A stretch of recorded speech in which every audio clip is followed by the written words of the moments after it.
நண்பர்கள் சொல்கின்றார்கள், மார்கழியில எடப்பாடியில மழை பெய்ததாக சரித்திரமே இல்லை, மழை பெய்யுதுங்க. நீங்கள் கொடுத்த உற்சாகமான வரவேற்பு ஒரு பக்கம், வருண பகவான் கொடுத்துக் கொண்டிருக்கக்கூடிய உற்சாகமான வரவேற்பு இன்னொரு பக்கம்.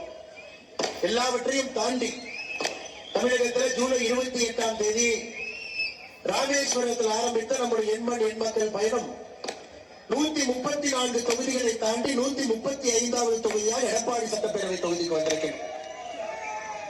சேலம் பாராளுமன்ற தொகுதிக்கு வந்திருக்கின்றோம்.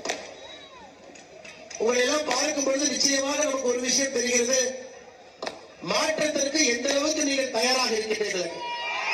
2024 பாராளுமன்ற தேர்தலில் 3வது முறையாக நம்முடைய பாரத பிரதமர் நரேந்திர மோடி அவர்கள் ஆட்சி கட்டளை அமர வேண்டும் என்பதை நீங்கள் முடிவு செய்திருக்கின்றீர்கள். 2014 நம் அனைவரும் நம்முடைய நரேந்திர மோடி அவர்களை நம்முடைய பிரதமராக கொண்டு வந்த பொழுது இந்தியா என்று சொன்னால் ஊழல் என்கின்ற வார்த்தை. 12 லட்சம் கோடி ரூபாய் காங்கிரஸ் 10 ஆண்டு கால ஆட்சி காலம் 12 லட்சம் கோடி ரூபாய் ஊழல் செய்திருந்தார்.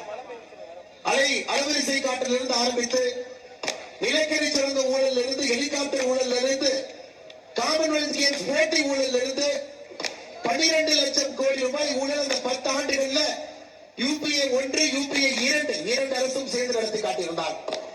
அந்த 12 லட்சம் கோடி ஊழல்ல கிட்டத்தட்ட பாதிக்கு பாதி 50% ஊழல் திராவிட முன்னேற்ற கழகத்தினுடைய அமைச்சர்கள் காங்கிரஸ் ஆட்சியில செய்த ஊழல். முழு இந்தியாவும் ஊழலுக்கு எதிராக பேசியது. ஒரு மனிதன் வர வேண்டும், நல்லாட்சியை கொடுக்க வேண்டும், ஒரு மாற்றத்திற்கான ஆட்சியை கொடுக்க வேண்டும் என்று முழு இந்தியாவும் எதிர்பார்த்தது. 2014 நரேந்திர மோடி என்கின்ற மனிதன் பல ஆண்டுகளுக்கு பிறகு ஒரு தனி கட்சி, தனி பெரும்பான்மையோடு பாரதிய ஜனதா கட்சி 283 எம்பிக்களோடு ஆட்சிக்கு வந்தது. 5 ஆண்டுகளை முடித்த பிறகு 2019 தொடர்ந்து 2வது முறையாக நம்முடைய பிரதமர் நரேந்திர மோடி அவர்களுக்கு 303 எம்பிக்களை கொடுத்து மறுபடியும் அரசாட்சியில் அமர வைத்தார். இன்னைக்கு 10வது ஆண்டிலே பிரதமர் அவர்கள் அடியெடுத்து வைத்திருக்கின்றார்.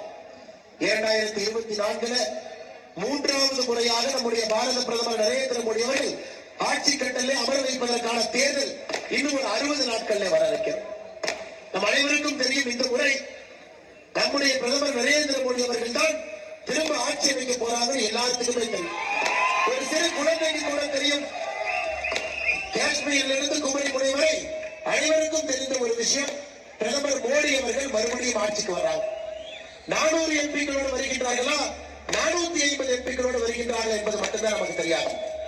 தமிழகத்திலிருந்து என்னுடைய அன்பான வேண்டுகோள், ஒரு வரலாற்று பிறையை 2 முறை செய்திருக்கின்றோம். 2014 2019 இந்த முறை 2024 நம் அனைவரும் கூட பாரத பிரதமர் நரேந்திர மோடி அவர்களுக்கு ஆதரவாக 400 எம்பிக்களை தாண்டி தனி பெரும்பான்மையோடு பாரதிய ஜனதா கட்சி ஆட்சிக்கு வருவதற்கு நீங்கள் உறுதி கொள்ள வேண்டும் என்பதை அன்பான வேண்டுகோள்.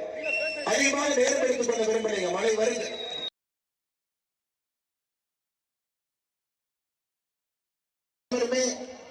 கடந்த 9 ஆண்டுகள்ல மத்திய அரசுக்கு நாம் கொடுத்திருக்கக்கூடிய வரி, இன்கம் டாக்ஸ், கார்பரேட் டாக்ஸ், அது போன்ற டாக்ஸ் மூலமாக ஜிஎஸ்டி இல்லாம நாம் கொடுத்திருக்கக்கூடிய வரி 9 ஆண்டுகள்ல 6,23,000 கோடி ரூபாய், 6,23,000 கோடி ரூபாய் மத்திய அரசுக்கு வரி கொடுத்திருக்கும். 9 வருஷத்துல மத்திய அரசு தமிழகத்திற்கு திரும்ப கொடுத்த பணம் 6,93,000 கோடி ரூபாய். 6,23,000 கோடிக்கும் 6,93,000 கோடிக்கு மேடம் கணக்கு சொன்னாங்க. ஐயா, நாங்க தைரியமா சொல்லலாம், ஒரு பாரதிய ஜனதா கட்சியினுடைய தொண்டரும் தைரியமா சொல்லலாம், மக்கள் கஷ்டப்பட்டு நீங்க சம்பாதிச்ச பணம் வரியாக என்ன கொடுத்தீங்களோ 1 ரூபாய் இதுல லஞ்ச லாவண்யம் இல்லாம திட்டங்களாக உங்களுக்கு வந்து சேர்ந்து கொண்டிருக்கிறோம். ஜிஎஸ்டி கட்டுறோம், 100 ரூபாய்க்கு ஜிஎஸ்டி கட்டினா உங்களுக்கு தெரியும் ஐயா. ஜிஎஸ்டி பத்தி உங்களுக்கு தெரியும். 50 ரூபாய் நேரடியா மாநில அரசுக்கு போயிடும், 50 ரூபாய் வரி மத்திய அரசுக்கு போயிடும். மத்திய அரசுக்கு போற 50 ரூபாயில 21 ரூபாய் நிதி கமிஷன் மூலமா திரும்ப மாநிலத்துக்கு வரும். நேரடியா 50 ரூபாய் வந்துருச்சு, நிதி கமிஷன் மூலமா 21 ரூபாய் மாநிலத்துக்கு வரும். மாநிலங்களுக்கு 71 ரூபாய், 100 ரூபாய் கட்டுற ஜிஎஸ்டில மாநிலங்களுக்கு திரும்ப 71 ரூபாய் வருது. அப்ப மத்திய அரசு மோடி ஐயா உங்களுடைய கையில ஜிஎஸ்டி பணம் இருப்பது 100 ரூபாய் நீங்க கட்டீங்கன்னா 29 ரூபாய், 29%. 29 ரூபாய் தான் மோடி ஐயா அவருடைய திட்டங்கள் எல்லாம் நடக்குது. வீடு இல்லாதவர்களுக்கு வீடு, கழிப்பறை இல்லாதவர்களுக்கு கழிப்பறை, சுத்தமான குடிநீர் பைப்பு மூலமாக PM கிசான் நிதியில் 6000 ரூபாய், 5 லட்சம் ரூபாய் மருத்துவ காப்பீடு. இன்னைக்கு தைரியமா சொல்லாங்க ஐயா, நம்முடைய ஆட்சி இந்த 9 வருடத்துல ஒரு குண்டூசியை திருடிவிட்டார்கள் என்று யாரும் குற்றம் சாட்ட முடியாது. அப்படிப்பட்ட ஆட்சியை நம்முடைய பாரத பிரதமர் நரேந்திர மோடி அவர்கள் கொடுத்திருக்கிறார். மோடி அவர்கள் மட்டுமில்லை, மோடி ஐயாவுடைய மந்திரி சபையில் இருக்கக்கூடிய 75 மந்திரிகளும் கூட ஊழல் புகார் இல்லாம 9 ஆண்டுகள்ல நம்முடைய இந்திய ஜனநாயகத்துல ஊழல் இல்லாத ஒரு ஆட்சியை கொடுக்க முடியும் என்பதை பாரதிய ஜனதா கட்சி நிரூபித்திருக்கிறது ஐயா. இது 3வது காரணம். 4வது காரணம், நம்முடைய தமிழ் மொழியும் தமிழ் கலாச்சாரத்தையும் இதற்கு முன்பு யாராவது இந்த அளவுக்கு உயர்த்தி படித்திருக்கிறார்களா? இந்தியாவில் எத்தனையோ பிரதம மந்திரி வந்திருக்கிறார். பண்டிட் ஜவஹர்லால் நேரு ஐயா, லால் பகதூர் சாஸ்திரி ஐயா, இந்திரா காந்தி அம்மையார், ராஜீவ் காந்தி ஐயா, PV நரசிம்மராவ் ஐயா, IK குஜரால் ஐயா, தேவகவுடா ஐயா, எல்லோருமே நம்முடைய பிரதமர்களாக வேறு வேறு காலகட்டத்தில் வந்திருக்கிறார். எந்த பிரதமராவது உலகத்தினுடைய தொன்மையான மொழி தாய்மொழி என்று இந்தியாவை வேற யாராவது சொல்லியிருக்கிறாங்களாங்க? தமிழ்நாட்டிலே பிறந்து நாம் சொல்லுகின்றோம். தமிழ்நாட்டுக்கு வெளியே பிறந்த ஒருத்தர் நம்முடைய மொழியை பற்றி உயர்வாக பேசினால்தான் நமக்கு பெருமை. 4வது முக்கியமான காரணம், இந்த ஆட்சி முழுவதுமே நம்முடைய தமிழ் மொழிக்கும் தமிழ் கலாச்சாரத்திற்கும் மரியாதை கொடுத்து பாரத பிரதமர் நரேந்திர மோடி அவருடைய ஆட்சி நடந்து கொண்டிருக்கிறது. காசியிலே தமிழுக்காக சங்கம் அளிக்கிறார், காசி தமிழ் சங்கம். ஓராண்டல்ல 2வது ஆண்டாக நடந்து கொண்டிருக்கிறது. சௌராஷ்டிராவிலே சங்கம் அளிக்கின்றார், சௌராஷ்டிரா தமிழ் சங்கம். எல்லாவற்றுக்கும் மேல பாராளுமன்றத்தில் புதிய கட்டடத்தை கட்டுறார், புதிய கட்டடம். அந்த கட்டடத்திலே இந்தியாவிலே இத்தனை மொழிகள் இருக்கிறது. எந்த மொழி முதலிலே இந்த கட்டடத்திலே பேசப்பட வேண்டும் என்று பிரதமர் தீர்மானம் செய்யும் பொழுது நம்முடைய தேவாரம் ஒழிக்க வேண்டும் என்று நினைக்கின்றார். பாராளுமன்றத்தினுடைய மைய கட்டடத்திலே தேவாரத்தை பாடி, கோளறு பதிகத்தை பாடி, நம்முடைய செங்கோலை எடுத்து சென்று பாராளுமன்றத்தினுடைய மைய கட்டடத்திலே நடத்தி நம்முடைய ஆட்சி நடந்து கொண்டிருக்கிறது. மைய கட்டடத்தில் வச்சிருக்கிறார்.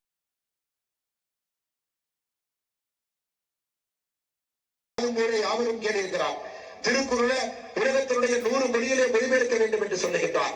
எங்கே சென்றாலும் கூட தமிழ் தமிழ் என்று பேசக்கூடிய நம்முடைய பாரத பிரதமர் அவர்கள் 4வது காரணம், மறுபடியும் அவர் ஆட்சிக்கு வர வேண்டும். ஐயா, 5வது காரணம், நரேந்திர மோடி அவர்கள் தான் இந்தியாவில் குடும்ப ஆட்சியை உடைக்க வேண்டும் என்று நினைக்கின்றார். அந்த குடும்ப ஆட்சியை விடக்கூடாது. ஒரு விவசாயி, நம்முடைய விவசாய பெருமகன் இயற்கையெல்லாம் எதிர்த்து போரிட்டு மழையில நின்று வெயில் நின்று அந்த கையில மம்முட்டியை பிடிச்சு விவசாயம் பண்ணாதான் அவர் சாப்பிட முடியும். இருக்கக்கூடிய யாராக இருந்தாலும் கூட உழைத்து சாப்பிடுகின்றோம். தமிழகத்திலே உழைக்காம ஒரு குடும்பம் சாப்பிடுதுன்னா கோபாலபுர குடும்பம். எந்த வேலையும் செய்யாம காலம் காலமாக 70 ஆண்டு காலமாக கொத்தடிமையை போல திமுகவினுடைய வேறு தலைவர்களை வைத்துக் கொண்டு ஆட்சியில் இருக்கின்றார். கலைஞர் கருணாநிதி, அவருக்கு பிறகு MK ஸ்டாலின், அவருக்கு பிறகு உதயநிதி ஸ்டாலின், அவருக்கு பிறகு இன்பநிதி, வரிசையா பட்டியல் போயிட்டே இருக்குது ஐயா. ஆனா இன்னைக்கு பாரதிய ஜனதா கட்சியை பாருங்க. சமீபத்தில் நடந்த 3 மாநில தேர்தலை உதாரணமா பாருங்க. சத்தீஸ்கரிலே மக்களுடைய அன்போடு தேர்தலை வென்றோம். மத்திய பிரதேசத்திலே ஆட்சி அமைத்தோம். ராஜஸ்தானில் ஆட்சி அமைத்தோம். சத்தீஸ்கரிலே நம்முடைய முதலமைச்சராக மோடியை யாரையும் தேர்வு பண்ணியிருக்கிறாங்க? பழங்குடியினத்திலிருந்து வந்திருக்கக்கூடிய ஒருவரை சத்தீஸ்கர் மாநிலத்தினுடைய முதலமைச்சராக பாரத பிரதமர் நரேந்திர மோடி அவர்கள். இது சமூக நீதி, இது சமூக நீதி. உண்மையான சமூக நீதினா சத்தீஸ்கர்ல பழங்குடியினத்திலிருந்து வந்திருக்கக்கூடிய ஒரு சகோதரனை சத்தீஸ்கருடைய முதலமைச்சர். மத்திய பிரதேசத்திலையும் ராஜஸ்தானிலையும் முதல் தலைமுறை குடும்பம், சாமானிய மனிதர்கள். அரசியலுக்கு வந்தே 10 ஆண்டுகள் 15 ஆண்டுகள் ஆயிருக்கு. குடும்பத்துல யாருமே அரசியல் கிடையாது. அவர்களை தேர்வு செய்து ராஜஸ்தானுடைய முதலமைச்சராக, மத்திய பிரதேசனுடைய முதலமைச்சராக வைத்திருக்கிறார்.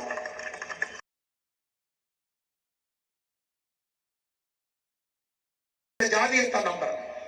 முதல் ஜாதி ஏழை ஜாதி, 2வது ஜாதி பெண்கள் ஜாதி, 3வது ஜாதி விவசாயிகள் ஜாதி, 4வது ஜாதி இளைஞர்கள் ஜாதி.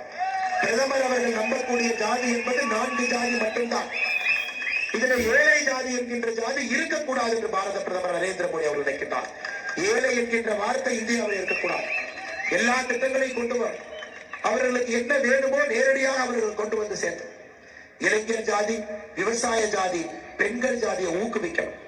பாரதிய ஜனதா கட்சியை பொறுத்தவரை, பிரதமரை பொறுத்தவரை 4 ஜாதிகள் மீது மட்டும்தான் எங்களுக்கு நம்பிக்கை இருக்கிறது.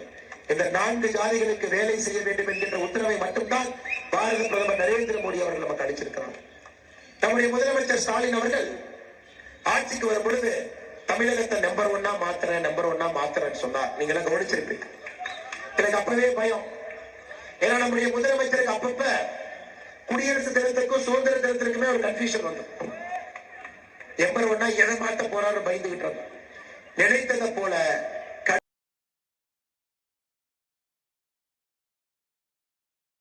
மாத்தி வச்சிருக்காங்க. நம்மை போல் இந்தியாவில் எந்த ஒரு மாநிலமும் கடன் வாங்கலைங்க ஐயா. 8,23,000 கோடி ரூபாய் நம்முடைய கடன். இந்தியாவிலே அதிகமாக கடன் வாங்கிய மாநிலம் நாம. திமுக ஆட்சிக்கு வந்த பிறகு 31 மாசத்துல 2,69,000 கோடி கடன் வாங்கியிருக்கார். 2,69,000 கோடி கடன். 70 ஆண்டு காலமாக நம்ம எவ்வளவு கடன் வாங்கியிருக்கோமோ 31 மாசத்துல அதுல பாதி கடனை வாங்கியிருக்காங்க. 2,69,000 கோடி ரூபாய் கடன் திராவிட முன்னேற்ற கழகத்தினுடைய அரசு மட்டுமே 31 மாசத்துல வாங்கியிருக்கும். அண்ணா இங்கிருந்து மாற்றி பார்க்கிறார். அண்ணா அவன் கடன் வாங்கினா எனக்கு என்ன, அவன் கடன் வாங்கினா எனக்கு என்ன, நீங்க எடப்பாடி வந்து சொல்றீங்க. அது அண்ணனுக்கு சொல்றேன்னு, உங்க ரேஷன் அட்டையின் மீது ஒரு ரேஷன் அட்டையின் மீது தமிழகத்துல 3,81,000 ரூபாய் கடன் இருக்கு. ஒரு ரேஷன் அட்டையின் மீது 3,81,000 ரூபாய் சகோதரரே உங்க ரேஷன் அட்டையின் மீது கடன் இருக்கு. இன்னைக்கு மகளிர்களுக்கு உரிமை தொகை 1000 ரூபாய் கொடுக்குறாங்க. திமுக காரனை பத்தி உங்களுக்கு நல்லா தெரியும். ஒத்தையில கொடுத்து கத்தையில எடுக்கிறதா திமுக காரன். இந்த கையில் 1000 ரூபாய் 1000 ரூபாய் வந்துருச்சு. நம்ம அம்மா சொல்லுவாங்க, அதுக்காண்டி எனக்கு 1000 ரூபாய் வந்துச்சா? அதுக்காண்டி அக்கா சொல்லுவாங்க, அக்கா எனக்கு வரல, மெசேஜ் மட்டும் தான் வந்துச்சு, உனக்கு வந்துச்சா? இந்த அக்கா சொல்லுவாங்க, அக்கா எனக்கு வந்துச்சு. ஆனா அந்த அக்காக்கு நான் என்ன சொல்றேன்னா, அக்கா 1000 ரூபாய் வந்துச்சு. Current bill 20% ஏறிச்சா? பால் விலை 10% உயர்ந்ததா? சொத்து வரி கட்டணம் உயர்ந்துச்சா? பயிர் விலை உயர்ந்துச்சா? நெய் விலை உயர்ந்துச்சா? அதான் ஒத்தையில கொடுத்து கத்தையில எடுப்பது திமுக காரனை கைவந்த கலை. அது காலகாலமாக தாத்தா காலத்து டெக்னிக் பண்ணிட்டு இருக்காங்க. அதனாலதான் நீங்க தீபாவளி பார்த்திருப்பீங்க.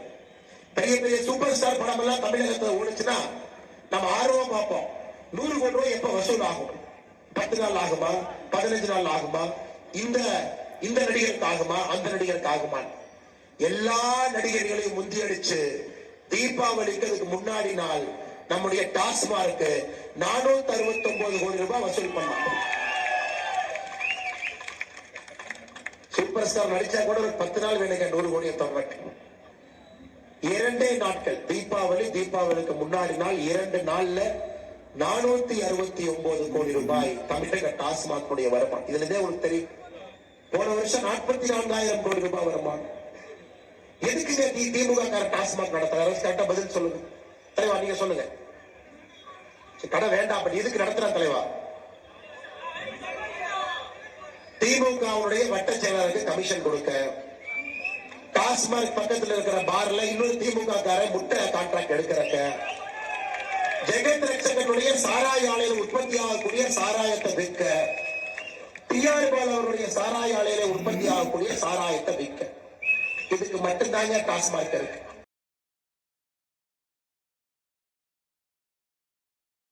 பகுதி எடப்பாடியில மிக கடுமையாக பணி செய்த நம்முடைய சகோதரர் ஹரிராமன் அவர், மாவட்ட பொதுச் செயலாளர், யாத்திரையினுடைய சட்டமன்ற பொறுப்பாளர் சகோதரர் ஹரிராமன் அவர்களுக்கு என்னுடைய சிறப்பு நன்றிகள். அற்புதமான ஒரு வரலாற்று சிறப்புமிக்க யாத்திரையை எடப்பாடி தொகுதியில் நடத்தி காட்டிருக்கக்கூடிய ஹரிராமன் அவர்களுக்கு நன்றி கலந்த வாழ்த்துக்களை வணக்கங்களை தெரிவித்துக் கொள்கின்றேன். அதே நேரத்தில் மாவட்டத்தினுடைய பொதுச் செயலராக இருக்கக்கூடிய கலைச்செல்வன் அவர்களுக்கு, மாவட்டத்தினுடைய துணைத் தலைவர் பாலமுருகன் அவர்களுக்கு, ஜலகண்டபுரம் பேரூராட்சியுடைய வார்டு கவுன்சிலராக இருக்கக்கூடிய அன்பக்கா நித்யகலா அவர்களுக்கு, மாவட்ட செயலர் ஐயப்பராஜ் அவர்களுக்கு, பிரச்சார பிரிவுடைய மாவட்ட தலைவர் ராஜ்குமார் அவர்களுக்கு, ரவிக்குமார் அவர்களுக்கு, சேட் அவர்களுக்கு, வெங்கடேசன் அவர்களுக்கு, கங்குவண்டி பேரூராட்சியுடைய வார்டு கவுன்சிலர் பரமேஸ்வரி அவர்களுக்கு, சிவலிங்கம் அவர்களுக்கு, தர்மராஜ் அவர்களுக்கு, பாலமுருகன் அவர்களுக்கு, மேடையில் இருக்கக்கூடிய எல்லா தலைவர்களுக்கும், முக்கியமாக சேலம் பாராளுமன்றத்துடைய அமைப்பாளர் அண்ணாதுரை அவர்களுக்கு, மேடையில் இருக்கக்கூடிய எல்லா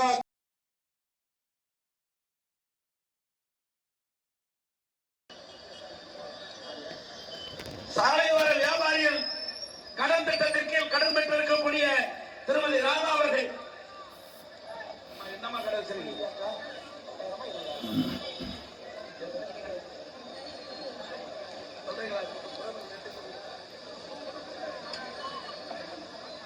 பிரதமரின் வீடு கட்டும் திட்டத்தின் கீழ் பலன் பெற்றிருக்கிற திருமதி செல்வி அவர்கள்.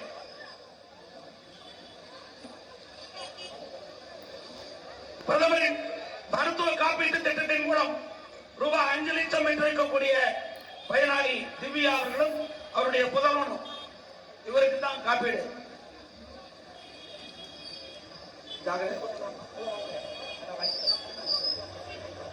அனைவருக்கும் நன்றி.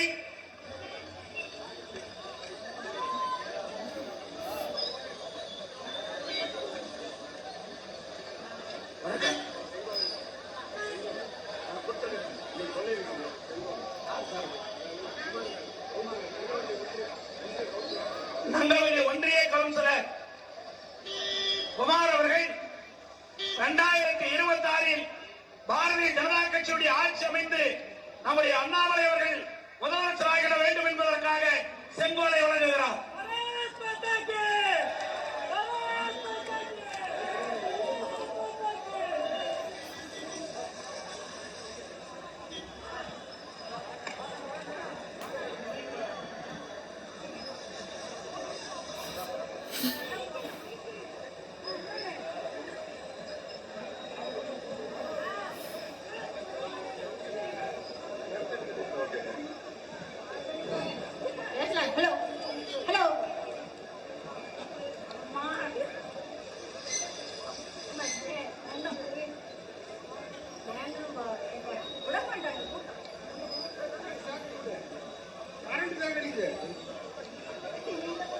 ஐயோ எங்களை விட சொல்லுங்களேன்.